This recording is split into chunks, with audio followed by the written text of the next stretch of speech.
आप देख रहे हैं योर मनी। मैं हूं आपके साथ कविता थपलियाल और लगातार बाजार में गिरावट को लेकर चिंतित निवेशकों के लिए हम एक खास पेशकश लेकर आए हैं, जहां पर आज हमारा focus mid cap, small cap और वैल्यू फंड्स पे होगा। क्या इस समय बाजार में आपका जो पूरा फोकस है वो लार्ज कैप की ओर रहना चाहिए, और जिन मिड कैप, स्मॉल कैप में आपको घाटा हो रहा है, क्या आने वाले वक्त में इसमें आपको मुनाफा हो सकता है? बताएंगे आपको विस्तार से। लेकिन चलिए शो की शुरुआत करते हैं और बताते हैं क्या है आज की हाईलाइट्स। बाजार में गिरावट से हैरान परेशान है तो घबराइए मत। योर मनी आज लेकर आया है भरोसेमंद फंड की लिस्ट। क्या मिड कैप, स्मॉल कैप की बदलेगी चाल, या लार्ज कैप में ही बनाए मुनाफे की रणनीति? और अगर आप भी हमसे कोई सवाल पूछना चाहते हैं तो अपना सवाल फेसबुक के कमेंट बॉक्स में डालिए। हम लाइव हैं इस वक्त, आपके तमाम सवालों के देंगे जवाब।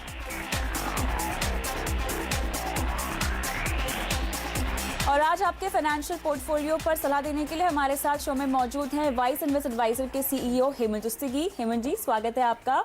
और आज हम काफ़ी अहम मुद्दे पर फोकस कर रहे हैं, जहां पर हम बताएंगे दर्शकों को कि कैसे मिड कैप, स्मॉल कैप और वैल्यू फंड्स की चाल पिछले 3 साल में कम होती रही है। गिरावट इसमें हम देख रहे हैं लगातार, लेकिन इसके एवज में अगर आपने इन्हीं फंड्स में लगभग 5 साल पहले निवेश किया होता तो आपने शायद मुनाफे का भी दौर देखा। हम कई सारे उदाहरणों के साथ आएंगे, जहां पर हम अलग अलग फंड्स के एग्जाम्पल लेंगे, उनकी परफॉर्मेंस पर प्रकाश डालेंगे, और साथ ही आने वाले वक्त में क्या आपको उन फंड्स में रहना चाहिए या नहीं, इस पर भी हम आपके सामने एक तस्वीर पेश करेंगे। लेकिन उससे पहले आप मुझे बताइए, लार्ज कैप्स के मुकाबले, अगर पूरी इक्विटी की बात करूं, लार्ज कैप्स के मुकाबले मिड कैप, स्मॉल कैप में ज्यादा मार पड़ी है पिछले औसतन 3 साल में?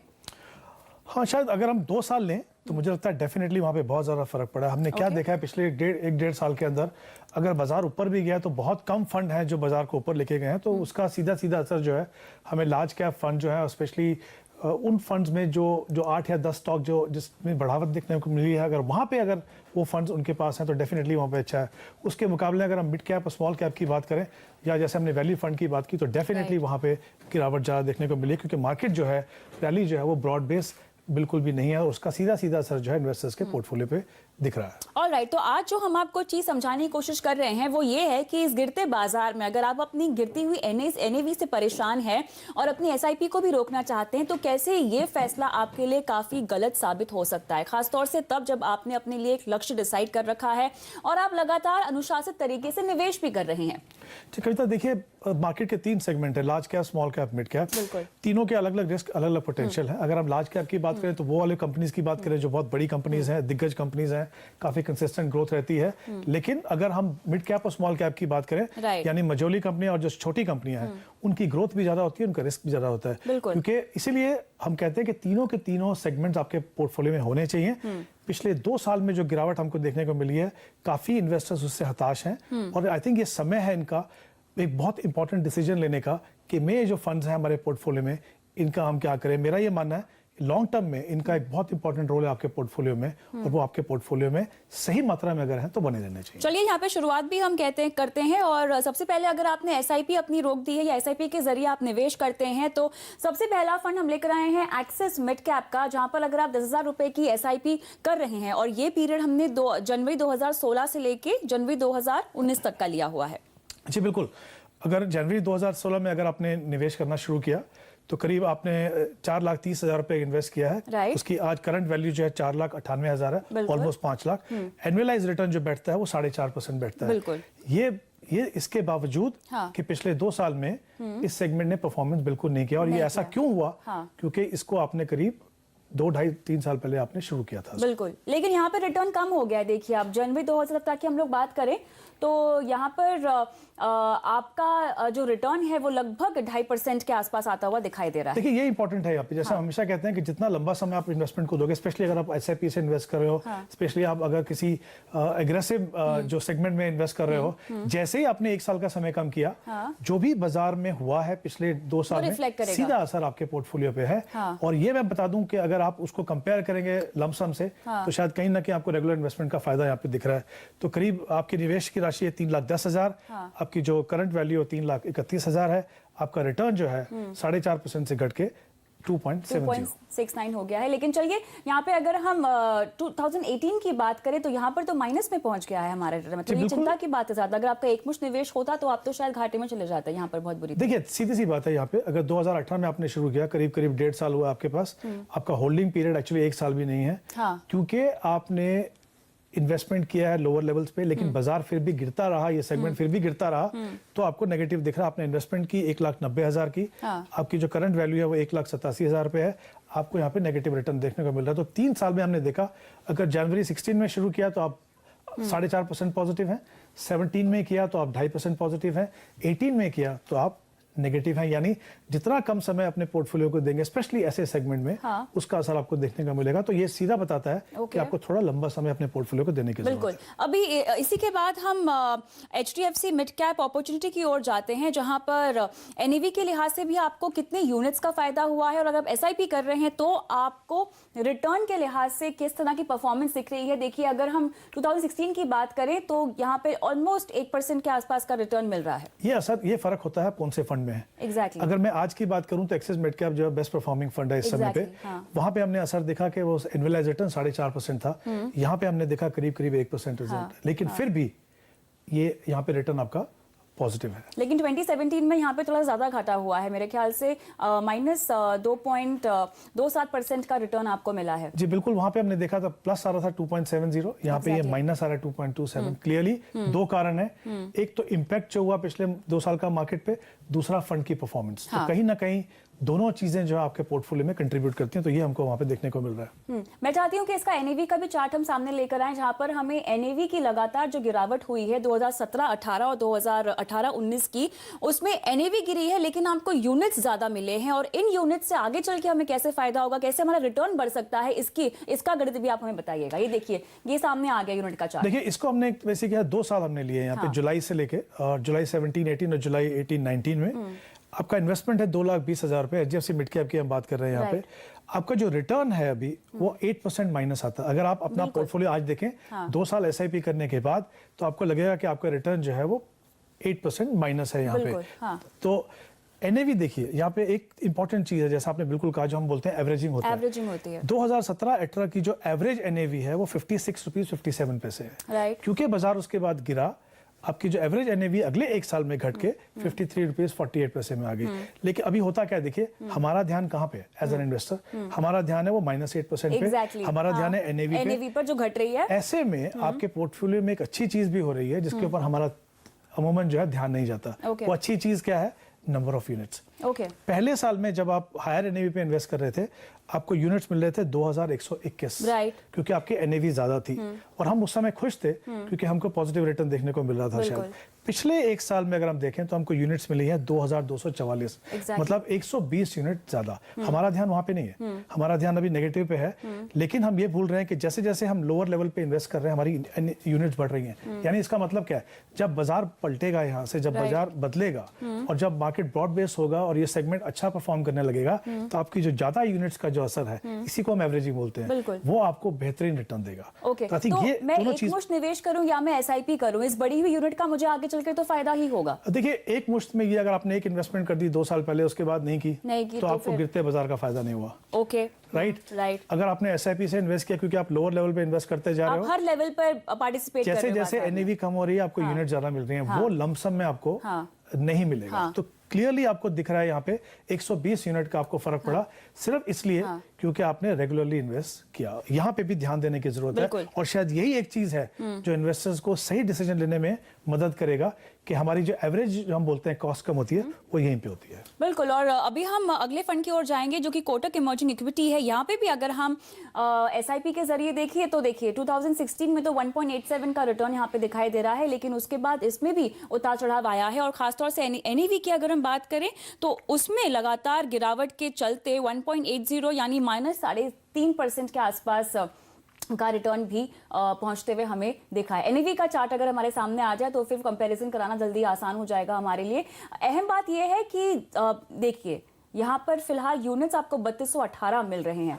यहाँ पे देखिए फिर से फर्क देखिए, जैसे मिड कैप में हमने देखा था यहाँ पे तकरीबन 8% माइनस था, यहाँ पे करीब 4% माइनस है। जैसा मैंने कहा एक्सिस मिड कैप हो, चाहे ये कोटक इमर्जिंग फंड हो या HDFC, वो फंड के ऊपर डिपेंड करता है। कुछ ना कुछ कंट्रीब्यूशन फंड का भी रहता है। लेकिन अब यहाँ देखिए, पहले साल की जो एवरेज एनएवी थी वो 39 रुपीज 33 पैसे थी। लास्ट 1 ईयर की जो एनएवी है वो 37 रुपीज 29। हमें जो तकलीफ दे रही है वो माइनस रिटर्न और ये एनएवी हमको दिखता कम हो रही है। लेकिन यूनिट्स में देखिए आप, 3051 यूनिट्स आपको पहले साल में मिले थे और अगले साल में उसको मिले 3218 यूनिट। तो 170 यूनिट्स के करीब आपको एक्स्ट्रा मिले। और ये इसीलिए हो रहा है क्योंकि आप गिरते बाजार में इन्वेस्टमेंट को अपने कंटिन्यू करते जा रहे हैं। जैसा मैंने पहले कहा, जैसे ही मार्केट ब्रॉड बेस होगा, रैली आएगी, हमें इस जो यूनिट्स हमको ज्यादा मिल रहे हैं, इसका फायदा हमें लॉन्ग टर्म में होगा। ऑलराइट, स्मॉल कैप कैटेगरी की ओर भी हम बढ़ते हैं, जहां पर मार ज्यादा पड़ती है निवेशकों को, ऑब्वियसली इसके वोलेटाइल चाल की वजह से। HDFC small cap, L&T emerging business और SBI स्मॉल कैप फंड, इन तीनों फंड्स की परफॉर्मेंस पेश करेंगे। सबसे पहले HDFC स्मॉल कैप में, जहां पॉजिटिव रिटर्न है 2.85% का 2016 में। यही अगर 2017 और 18 की हम बात करें तो उसमें कमी आती हुई हमें दिखाई दे रही है। और साथ ही इसके NAV में भी हमने गिरावट देखी है, 1.90 से 1.70 के आसपास, 6.5% -6.5% का रिटर्न अगर हम इसी साल में देखें तो मिल रहा है। देखिए, हर एक चीज बहुत क्लियर हो रही है यहाँ पे, चाहे मिड कैप हो चाहे स्मॉल कैप हो। जैसे जहां जहां आपने लंबा समय दिया, थोड़ा सा लंबा समय, और एक्चुअली 3 साल भी बहुत लंबा समय नहीं है। एग्जैक्टली, जनरली तो इससे बहुत लंबा समय होना चाहिए। हम देख रहे हैं कि हर फंड के अंदर रिटर्न जो पॉजिटिव है, शायद जो क्वांटम है वो फर्क है, कहीं पे थोड़ा ज्यादा मिल रहा है, कहीं पे कम मिल रहा है, लेकिन वो पॉजिटिव रिटर्न है यहाँ पे। अब यहाँ पे आप देखिए, जैसे जनवरी 18 में शुरू किया आपने, जो भी मार्केट में हुआ पिछले 1.5 साल में, वो पूरा सर यहाँ पे दिख रहा है। लेकिन मैं आपको बता दूं कि अगर स्मॉल कैप इंडाइसिस को देखूं, मैं अगर यहाँ पे इंडेक्स को देखूं, तो उसमें गिरावट बहुत ज्यादा है। यहाँ पे क्योंकि मैं SIP से इन्वेस्ट कर रहा हूँ, हर समय में इन्वेस्ट कर रहा हूँ, रेगुलरली इन्वेस्ट कर रहा हूँ, मेरी एवरेजिंग हो रही है, तो मेरा जो फॉल है वो कहीं कम है अगर मैं मार्केट से देखूं तो। इसका NAV का भी चार्ट हम पेश करें तो उसमें भी हमें फर्क साफ तौर से दिखाई देगा। और उसके बाद सीधा हम L&T इमर्जिंग बिजनेस फंड की ओर बढ़ेंगे, क्योंकि हमें जल्दी से एक ब्रेक भी लेना है और सवालों के जवाब भी देने हैं दर्शकों को। ये देखिए, ये इसका NAV का चार्ट है, ये कोटक इमर्जिंग इक्विटीज का है, लेकिन हम HDFC स्मॉल कैप फंड की बात कर रहे हैं। 2818 यूनिट्स। जी बिल्कुल, देखिए यहाँ पे भी हमारी जो रिटर्न है अभी वो माइनस है ऑलमोस्ट 8%। और NAV जो एवरेज है वो 43.36 से घट के 42.58 हो गई। नंबर ऑफ यूनिट जो पहले साल में हमको 2768 मिले थे, अभी हमको 2818 मिले हैं। तो कहीं ना कहीं हम देख रहे हैं कि जैसे जैसे हम गिरते हैं बाजार में इन्वेस्ट करते हैं, हमारी जो NAV जो कम होती है, उससे पोर्टफोलियो में नेगेटिव दिखता है। और जैसा मैंने कहा, एक पॉजिटिव चीज होती है, वो होती है नंबर ऑफ यूनिट्स बढ़ रहे हैं। और हम हर कैटेगरी में देख रहे हैं यहाँ पे कि आपकी यूनिट्स जो हैं, क्योंकि आप गिरते बाजार में इन्वेस्ट कर रहे हो, आपकी यूनिट्स जो है बढ़ रही है। L&T इमर्जिंग बिजनेस फंड की भी परफॉर्मेंस हम आपके सामने पेश करेंगे। अच्छा, कमोबेश हम ये आंकड़े तो हमारे सामने आ रहे हैं, लेकिन मुझे आपसे ये भी समझना है कि अलग अलग परफॉर्मेंस है, टेरिटरी इनकी पॉजिटिव टू नेगेटिव हो रही है, लेकिन उसमें भी उतार चढ़ाव है। जैसे कि अगर आप L&T इमर्जिंग की बात करें तो 2017 में ये -3.44% था और यही आंकड़ा 2018 में बदल जाता है। हर फंड की नेगेटिविटी में और पॉजिटिव यहाँ पे भी देखिए 8.5% का तकरीबन रिटर्न मिला है। इसमें इनकी स्टॉक चॉइस की वजह से हम बदलाव देख रहे हैं, जिन पर बाजार की चाल का इम्पैक्ट ज्यादा पड़ा है। आई थिंक ये बहुत इंपॉर्टेंट पार्ट है कविता। स्मॉल कैप हो या मिड कैप हो, यहाँ पे जो फंड्स की परफॉर्मेंस है वो काफी स्टॉक स्पेसिफिक रहती है। Exactly. वो इसलिए होती है क्योंकि लार्ज कैप जो है वो सारी दुनिया जानती है उसके बारे में। स्मॉल कैप और जो मिड कैप के जो स्टॉक्स है वो स्टॉक स्पेसिफिक इसलिए होता है क्योंकि स्पेशली स्मॉल कैप में काफी सारे स्टॉक्स ऐसे होते हैं जो अंडर रिसर्च होते हैं। वो डिपेंड करता है कि किस तरह की फंड सिलेक्शन जो है, यहाँ पे स्टॉक सिलेक्शन फंड मैनेजर ने की है, उसका असर सीधा सीधा कहीं ना कहीं आपको परफॉर्मेंस में दिखने को मिलता है। इसका मतलब ये नहीं कि कोई अगर 3% माइनस है, कोई 7% माइनस है, तो एक फंड दूसरे से अच्छा है, दूसरे से खराब है। जैसा हमने कहा, वो स्टॉक स्पेसिफिक है। हो सकता है ये पीरियड में गिरावट ज्यादा हो, लेकिन हम ये ना भूलें, ज्यादातर हमने देखा है जब बाजार अच्छा होगा, जब बाजार यहाँ से ऊपर बढ़ेगा, तो जिन फंड्स में आपको नेगेटिव रिटर्न ज्यादा देखने को मिल रहा है, प्रोवाइडेड उन फंड्स की जो है पोर्टफोलियो अच्छा है। और जितने भी हमने फंड्स यहाँ दिखाए हैं उनके पोर्टफोलियो काफी अच्छे हैं। जब आप देखेंगे कि जिसमें ज्यादा गिरावट है, उसके अंदर आपको जो बढ़ोतरी जो है वो कहीं ज्यादा देखने को मिलेगी। बिल्कुल, इसीलिए इन फंड्स में से फिलहाल आप निकलने की जल्दबाजी ना करें, नेगेटिव रिटर्न देखने के बावजूद भी। क्यों आपको ऐसा करना चाहिए, इसका जवाब हम देंगे ब्रेक के बाद। साथ ही वैल्यू फंड्स की ओर भी रुक करेंगे। और बहुत दर्शक फेसबुक पे लाइव देख रहे हैं, अपने सवाल पोस्ट कर रहे हैं, एक एक करके उनके सवालों के जवाब भी देंगे, लेकिन इस छोटे से ब्रेक के बाद।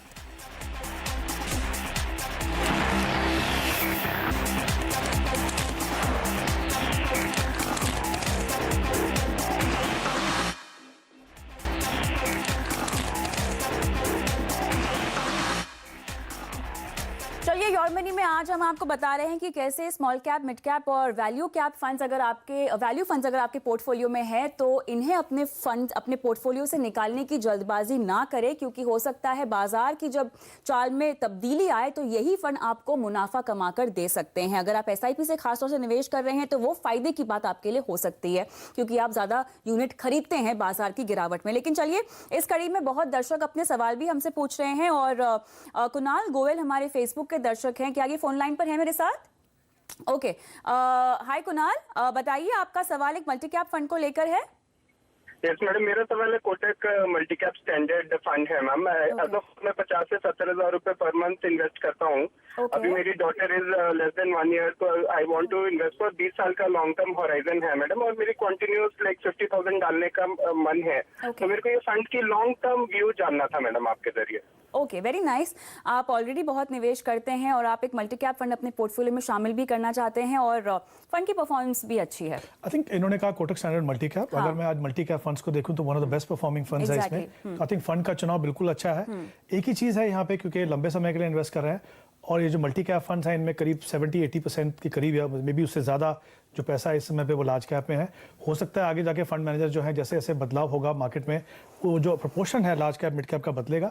लेकिन मैं चाहूंगा, क्योंकि इनके पास काफी लंबा समय है, ये कुछ पैसा जो है स्मॉल एंड मिड कैप में भी अगर डालें तो मुझे लगता है इनके पोर्टफोलियो में रिटर्न जो है बेहतर दिख सकती है। ऑलराइट, तो आपको ये सलाह दी जा रही है। लेकिन चलिए हम अपनी चर्चा को आगे बढ़ाते हैं। बहुत से दर्शक हैं, उनके भी सवाल लेंगे, लेकिन जल्दी से वैल्यू फंड्स की बात करते हैं जिनकी परफॉर्मेंस बहुत ज़्यादा प्रॉमिसिंग हमें नहीं दिखाई दी है। 10% से ज़्यादा की नेगेटिव रिटर्न भी हमने आती हुई देखी है इस कैटेगरी में। देखिए, वैल्यू फंड अगेन एक ऐसा फंड है जहाँ पे फंड मैनेजर को लगता है कि उस अंडर वैल्यूड है स्टॉक्स यहाँ पे, क्योंकि मार्केट किसी भी कारण से उसके ऊपर ध्यान नहीं दे रही है। होता क्या है कि ऐसे समय पे जब फंड मैनेजर उन स्टॉक्स को खरीदते हैं, जब मार्केट चलने लगता है, ब्रॉड बेस होता है, जैसे हमने पहले भी कहा, जैसे मिड कैप और स्मॉल कैप में होता है, वही चीज यहाँ पे भी होती है। तो अगर आप वैल्यू फंड में आपने इन्वेस्ट किया पिछले 1.5-2 साल के अंदर, तो डेफिनेटली आपको नेगेटिव रिटर्न देखने को मिला। यहाँ पे भी अगर देखिए जनवरी 2016 में अगर आपने एसआईपी शुरू किया, वैल्यू की बात हो रही है। अब देखिए यहाँ फर्क देखिए कि मिड और स्मॉल में ज्यादातर जो फंड थे उनके अंदर जनवरी 2016 में जो आपने एसआईपी की थी वो पॉजिटिव रिटर्न थे, और यहाँ पे नेगेटिव रिटर्न देखने को मिल रही है। यहाँ पे मैं एक चीज कहना चाहूंगा, जितने भी वैल्यू फंड्स हैं, शायद एबीएसएल जो प्योर वैल्यू फंड सबसे ज्यादा अग्रेसिव है। तो शायद ये सही यार्डस्टिक नहीं होगा वैल्यू फंड्स के लिए, बट लेकिन ये फंड में गिरावट ज्यादा देखने को मिल रही है। अगले साल तो देखिए 12% के रेट माइनस है और यहाँ पे 20% पहुंच गया। जैसा मैंने कहा, वैल्यू फंड में गिरावट है, लेकिन शायद ये फंड सही बेंचमार्क नहीं है क्योंकि एग्रेसिव है। मैं ये बता दूं कि जब गिरावट से पहले अगर हम इसके फंड की परफॉर्मेंस देखते हैं तो इसकी परफॉर्मेंस जो है बाकी वैल्यू फंड से कहीं ज्यादा अच्छी थी। तो जैसा मैंने पहले कहा, गिरावट ज्यादा तो रिटर्न भी अच्छा, अगर रिटर्न अच्छी है तो गिरावट भी ज्यादा, वो कहीं आपको क्लियरली देखने को मिल रहा है। अगर आप ये देखिए यहाँ पे, जैसा हमने कहा, बिल्कुल एनएवी का चार्ट भी अगर इसका आ जाए तो उसमें भी हमें क्लैरिटी मिल जाएगी। लेकिन आप कह रहे हैं कि एग्रेसिव फंड है और सही बेंचमार्क हो सकता है नहीं हो, लेकिन अगर एनएवी में गिरावट देखें हम, झटका तो हमें लगेगा ही, फिर भी उसके बावजूद क्या रुकना चाहिए इस तरह के फंड में इतनी लगातार गिरावट के बाद? पहले एक बार यहाँ देख लेते हैं। देखिए इनका रिटर्न है -16%। राइट। जो मैक्सिमम हमने माइनस देखा था वो 8% था बाकी जो कैटेगरीज में, बहुत ज्यादा है। एवरेज एनएवी 40 रुपीज 86 पैसे से 34 रुपीज 30 पैसा। नंबर ऑफ यूनिट्स में फर्क देखिए आप, 2937 के सामने 3495, वहां पे करीब 150 या कुछ यूनिट्स का फर्क पड़ रहा था, यहाँ पे करीब 500 यूनिट्स का फर्क है। अब इसका मतलब ये नहीं है कि ये फंड बहुत ज्यादा खराब है, मैं कहूंगा ये फंड अच्छा है, लेकिन डिपेंड करता है कि आपका इस फंड में कितना है, कितना आपका एक्सपोजर है। अगर यही अकेला फंड है आपके पास वैल्यू फंड में और आप वैल्यू फंड में बिलीव करते हो, तो शायद मुझे लगता है थोड़ा सा बदलाव करने की जरूरत होगी। बट अगर मान लीजिए आपका बहुत ज्यादा प्रोपोर्शन नहीं है इसमें और अगर आप कंटिन्यू कर रहे हैं अभी तक इन्वेस्ट करते जा रहे हैं, तो फिर आप इसमें डेफिनेटली इस फंड में बने। और भी फंड्स की लिस्ट लेकर आए हैं जहां पर आईडीएफसी स्टर्लिंग वैल्यू फंड है, इन्वेस्को इंडिया कॉन्ट्रा फंड है, एलएनटी इंडिया वैल्यू फंड भी है। उनकी परफॉर्मेंस भी देख लेते हैं, क्योंकि इस पूरे कैटेगरी में आपके लिए बेस्ट फंड कौन सा हम आपको बताएंगे। ये देखिए एनएवी का चार्ट है, ये आईडीएफसी स्टर्लिंग वैल्यू का। देखिए पिछले 2 साल की जो माइनस रिटर्न है वो 12% है और नंबर ऑफ यूनिट्स में आप फर्क देखिए 200 कुछ यूनिट्स का फर्क है। इसका मतलब है उसमें उतनी गिरावट नहीं है जो हमें एबीएसएल वैल्यू फंड में देखने को मिलती है। जैसा मैंने कहा, वैल्यू फंड एग्रेसिव रहे हैं, नेगेटिव ज्यादा है। इन्वेस्को इंडिया कॉन्ट्रा फंड में अगर देख लें, ये कॉन्ट्रेरियन फंड है, वैल्यू फंड की कैटेगरी में आप इसको अगर चाहें तो डाल सकते हैं। लेकिन यहाँ आपकी एनएवी घटी है, सॉरी ये यूनिट्स कम हुए हैं जी, बिकॉज अगेन वो परफॉर्मेंस के ऊपर डिपेंड करता है, क्योंकि माइनस जो आपको दिखने को मिल रहा है सिर्फ 1.5% का फर्क है। ओके जैसा मैंने कहा ये फंड के ऊपर डिपेंड करता है, Right. तो कहीं ना कहीं वो भी असर करता है, लेकिन एज ए कैटेगरी अगर आप देखें तो वो सीधा असर पड़ता है। ओके और ये पेश हो रहा है एल वैल्यू रिटर्न है -4.8, काफी कम है जैसे मैंने कहा था ABSL वैल्यू फंड से, और अगर यूनिट्स में देखें तो करीब 170 यूनिट्स का फर्क है। तो आई थिंक वो जैसा मैंने कहा था वो शायद सही बेंचमार्क नहीं है वैल्यू फंड्स का। एग्रेसिव फंड्स है, अगर जिसको एग्रेसिव फंड चाहिए तो वो उसमें जा सकते हैं, पर अदरवाइज उस कैटेगरी में बेहतर फंड हमने देखे पर हैं। निकलने की जल्दबाजी नहीं करनी चाहिए। माइनस में रिटर्न जा रहा है, आपकी एनएवी भी कम हो रही है, लेकिन फिर भी इन फंड्स पे आप दाव लगा सकते हैं एज ए फिलहाल। कैटेगरी तो बिल्कुल नहीं बाहर निकलना है। Okay. जैसे मैंने कहा आपको लॉन्ग टर्म में यही फंड्स हैं जो आपको पैसा बना के देंगे। Okay. कौन से फंड में है, कितना प्रोपोर्शन है, वो आपको देखने की जरूरत है। जैसे मैंने कहा ABSL वैल्यू काफी एग्रेसिव फंड है। Okay. अगर आप इन्वेस्ट करते हैं तो बने रहिए, अगर आपने रोक दिया था पहले तो डेफिनेटली उसमें बदलाव कीजिए, लेकिन हमने बाकी वैल्यू फंड में देखा उतनी गिरावट वैसे चाल देखने नहीं को वहां थी। पे नहीं मिली है। चलिए इसी बीच वक्त हो गया छोटे से ब्रेक का, लेकिन ब्रेक के बाद जुड़ेंगे दर्शकों के साथ, झटपट एक रैपिड फायर करेंगे सवालों का। शो का आखिरी पड़ाव और चलिए झटपट सवालों के जवाब देते हैं। इस कड़ी में राजीव राघव श्रीवास का सवाल मैं लूंगी, फेसबुक के दर्शक है, और हेमंत जी इन्होंने रिलायंस स्मॉल कैप फंड में निवेश किया है लगभग 10 महीने से। इसके अलावा भी ये और निवेश करना चाहते हैं, क्लैरिटी नहीं है सवाल को लेकर, हमें इनको कहाँ निवेश करने की और सलाह देनी चाहिए। आई थिंक अगर पहले रिलायंस स्मॉल कैप की बात करें तो आई थिंक अगर मैं उसको बाकी स्मॉल कैप फंड से कंपेयर करूं तो काफी अच्छा फंड है। जैसे हमने देखा पिछले अगर 1 साल से कम पीरियड में इन्होंने इन्वेस्ट किया है तो डेफिनेटली इनको नेगेटिव रिटर्न देखने को मिल रहा है, उससे घबराएं नहीं, कंटिन्यू करते रहें। और जैसा मैंने पहले कहा अगर इनको और इन्वेस्टमेंट करनी है तो एक कुछ ना कुछ मल्टी कैप लार्ज कैप में भी इनका एक्सपोजर होना चाहिए। तो segment wise I think exposure करना बहुत इंपॉर्टेंट है। तो ये चाहे तो थोड़ा लार्ज कैप में इन्वेस्ट कर सकते हैं। अरिंदम बिस्वास का सवाल है, डीएसपी स्मॉल कैप में पिछले 4 साल से परफॉर्मेंस अच्छी नहीं आ रही है, नेगेटिव में जा रहा है रिटर्न, तो अब क्या करें? एक अच्छा फंड है, मैं नहीं कहूंगा कि बेहतरीन फंड है और टॉप परफॉर्मिंग फंड है, लेकिन एक अच्छा डिसेंट फंड है। लेकिन हमने देखा है, जैसे हमने देखा भी अभी 3-3.5 साल पहले भी अगर किसी ने SIP इन्वेस्टमेंट शुरू की तो रिटर्न बहुत ज़्यादा देखने को नहीं मिल रहा है, और शायद वो सीधा सीधा असर अपने पोर्टफोलियो पे देख रहे हैं।